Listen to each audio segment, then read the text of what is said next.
Ladies and gentlemen, welcome to yet another episode of Eric Lima Shenanigans of 1977. It's Saturday night, and you know what that means. It's time for your AEW Collision Event Center Wrestling Report. Now, here's the man to give you that report, Mr. Eric M. Lima. Thank you very much, Mr. Announcer, sir. Well, hello there, everyone. Welcome to yet another episode of Eric Lima Shenanigans of 1977, episode 1510. And this is the final collision before the Forbidden Door.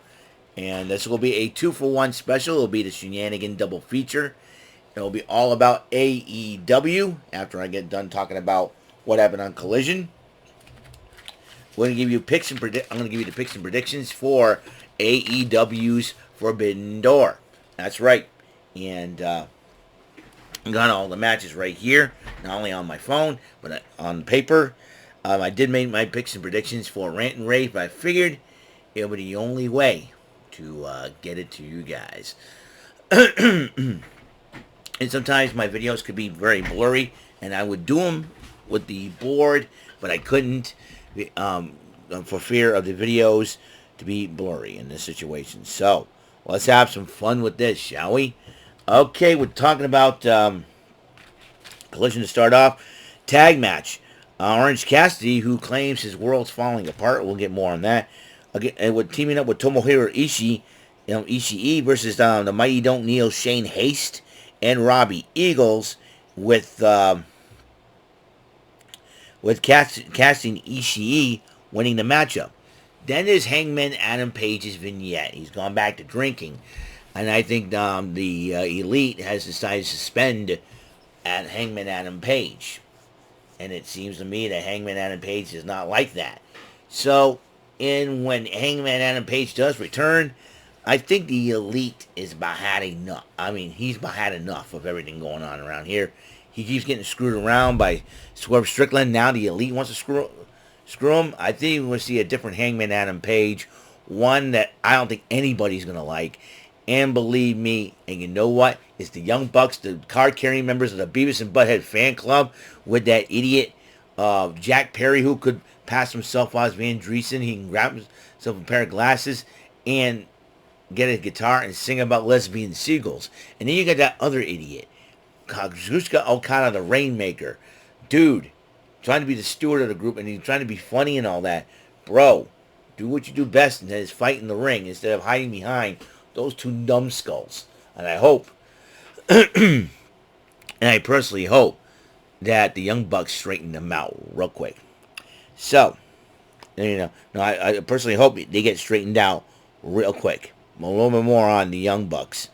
I hope the Young Bucks get straightened out by Tony Khan and fast.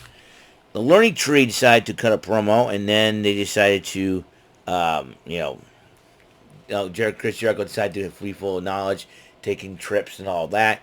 And then Brian Keith took a box of wrist tapes. Why? I don't know.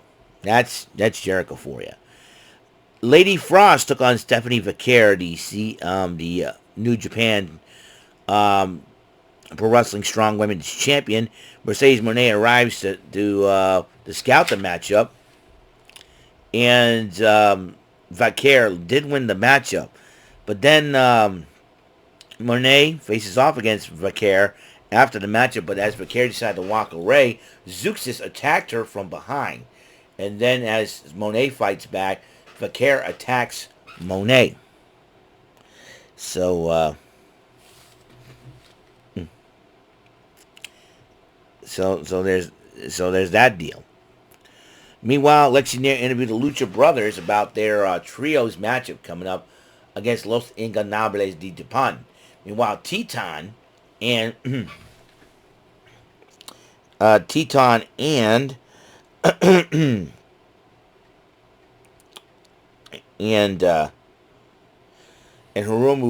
Takahashi interrupted them, and then Lucha Brothers say, "Hey, Pac's worried is concentrating on the Owen Hart tournament.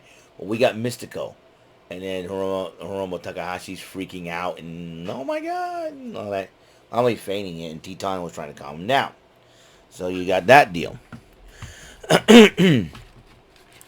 Meanwhile, Serena Deeb went up against Kelly Madan, a newcomer, making her 2024 debut.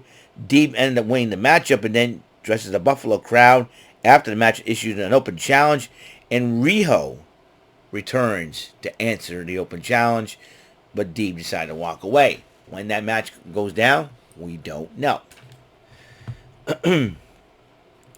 And Jericho continues to harass backstage staff.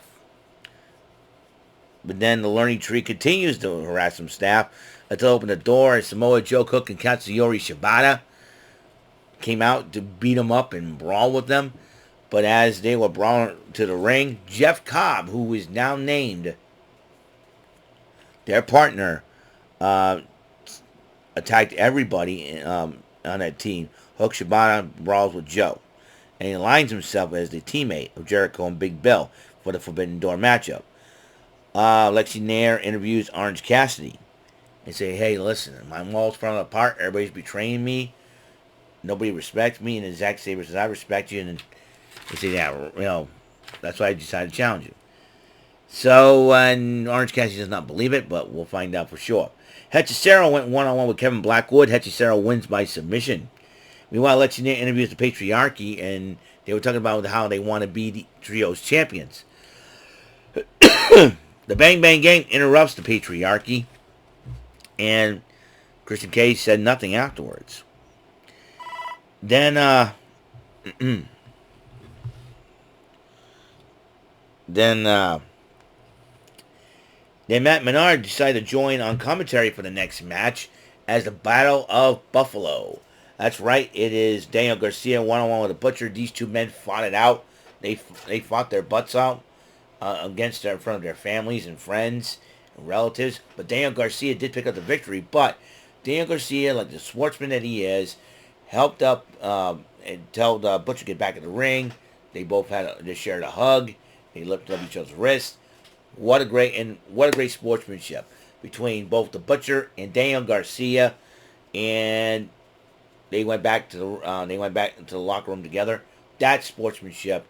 A lot of respect for those two gentlemen. Awesome job. Buffalo, be proud. Buffalo, New York, be proud, man. If you can't be proud of the Bills, be proud of Daniel Garcia and the Butcher. Won a match. Lexi Nair interviewed Will Ospreay. And Ospreay, they're talking about the weigh-in. The Don Callis family did interrupt him. And he said, at least I know Strickland's going to have his crew. Somebody watch my back. Kyle Fletcher goes, "I got you." So they go. And even Don Callis says, "Enjoy yourselves. Everything's okay. Everything's good." But then another hand was on Don Callis' shoulder. Roosh. Has Roosh joined the Don Callis family? What a conglomerate that would be. You got Konosuke Takeshita. You got Konosuke Takeshita. You got Trent Beretta. Representing America, Trent Beretta. Representing Japan, Konosuke Takeshita. You got representing England, Will Ospreay. Representing Australia, Kyle Fletcher. You add Roosh. And I think the Don Callis family is now going to be an official international conglomerate. Right there. I'm guaranteeing you that. Then Lexi Nair interviewed Jack Perry, and Jack Perry says, "I don't want to team up with anybody except the Elite." But Christopher Daniels goes, "I got to interrupt, but here's your options. You can back out of any match you want to. If you back out of this matchup, I'll have to take you out of the ladder match. Your choice." So those are the options right there. Meanwhile, the women's Owen Hart quarterfinal. Hikaru Shida, making her return to the ring from Japan, took on the virtuosa Deonna Purrazzo. Heck of a match between these ladies. I thought Deonna Purrazzo would have the upper hand, but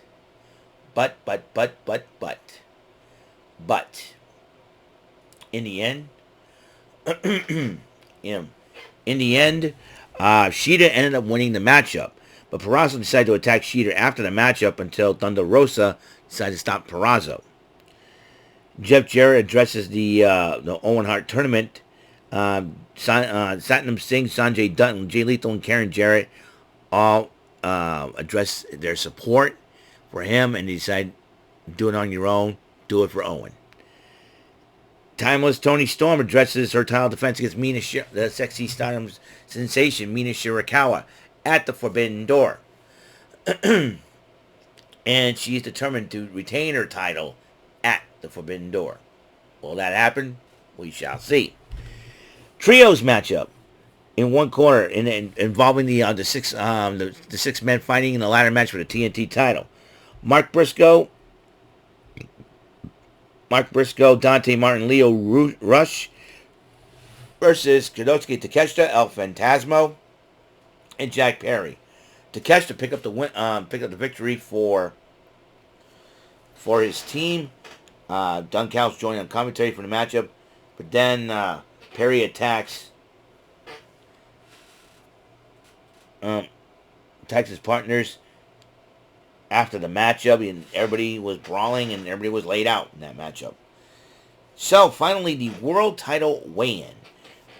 Swerve Strickland, Will Ospreay. Prince Nana decided to oversee it. Will Ospreay comes in with Kyle Fletcher and weighs in at 220 pounds.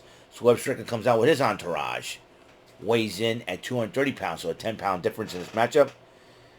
Both men speak to each other with last words until Swerve brought up his family. Ospreay took a swing.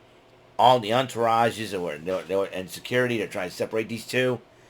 Kyle Fletcher was trying to separate Will Ospreay, but then Ospreay decided to knock him out with the hidden blade, his knee strike maneuver.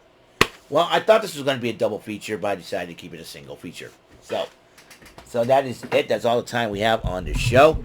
And on the next episode, I will talk about picks and predictions for the Forbidden Door. Until the next episode comes rolling around, Mr. Announcer, take us home. That is all for today's episode. This is your announcer speaking for Eric Lima Shenanigans of 1977. A Big Beefy E, doing for Bob Saget Productions, and in association with a Raven Bofa Telepictures and Distribution. Thank you for watching today's episode. Tune in next time for another episode of Eric Lima Shenanigans of 1977. Goodbye for now.